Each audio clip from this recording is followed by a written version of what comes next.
Well, it's hard to pick one thing. My number one piece of My advice. favorite advice. My number one advice. My pro tip. My number one advice for anyone trying to get better at climbing. My advice would be...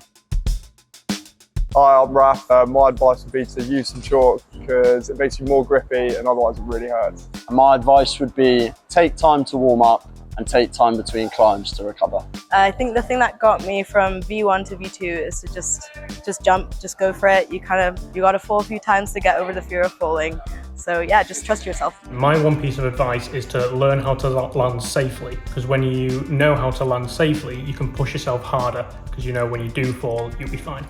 My piece of advice, or what helped me move up to a V4, is just to mess around on some grades higher than what I'm currently climbing.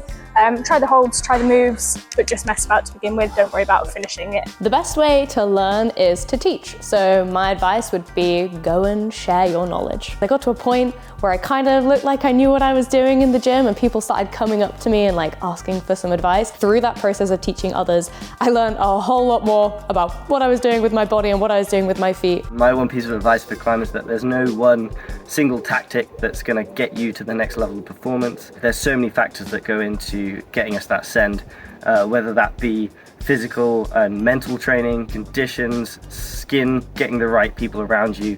You really have to make sure you've got every tool in your basket pushing you forward to perform. The tip I'm going to be talking about is the direction of your heels. I feel myself a lot when I climb, and when I watch the videos back, I find that I've often got my heels pointing in. That seems to be kind of the default position that I go into. If I notice that and then change what I'm doing with my heels, that can often make quite a big difference to how the climb feels. My tip would just be to be conscious about the different situations in which different heel positions can be helpful. My number one advice would be to try a variability of boulder types, so that you don't just focus on your strengths when trying to send a new grade, but also look at your weaknesses and whatever's in between.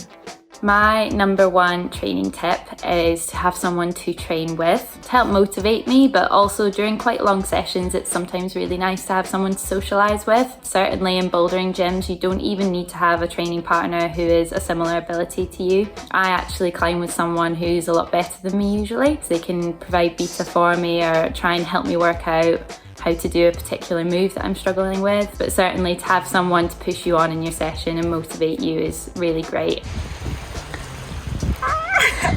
My top advice for anyone trying to get better at climbing is to not be afraid to get out of your comfort zone, try new things, and don't be afraid to be bad at something, Good luck.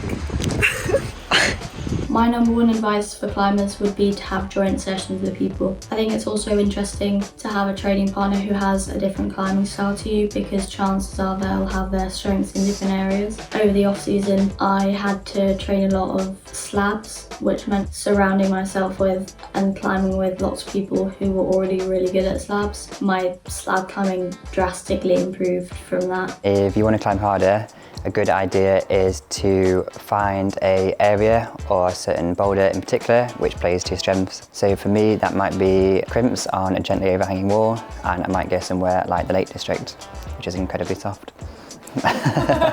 My pro tip today for you is to change your attitude. Positive and thinking is what is gonna help you to change your attitude, get better in climbing and get stronger in training. My number one advice for climbers would be to go outside, try boulders that you find really hard or certain moves that you find really hard, and then incorporate similar moves to that into your training sessions. Say if you went outside and you found a boulder with a crimpy lock off really, really hard and you felt a bit pathetic on it, you could return home and then base your training off of similar moves and similar hold types. My name is Emil and I'm here to give you my favorite advice when it comes to climbing harder, better, stronger, faster and all that jazz.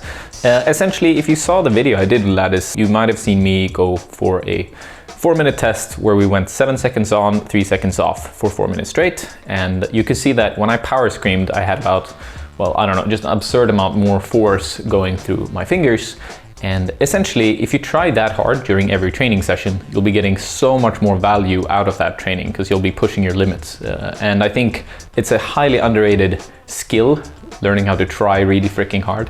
And I feel that it can help so many people get stronger so much faster. What is the number one advice for V15, V16 climbers? What I see is that most people are doing too much. They want to get stronger, they do more. It doesn't work that way. If you want to get stronger, it's not the volume, it's the quality, the intensity. And to be able to have a high intensity in your training, you need to be rested.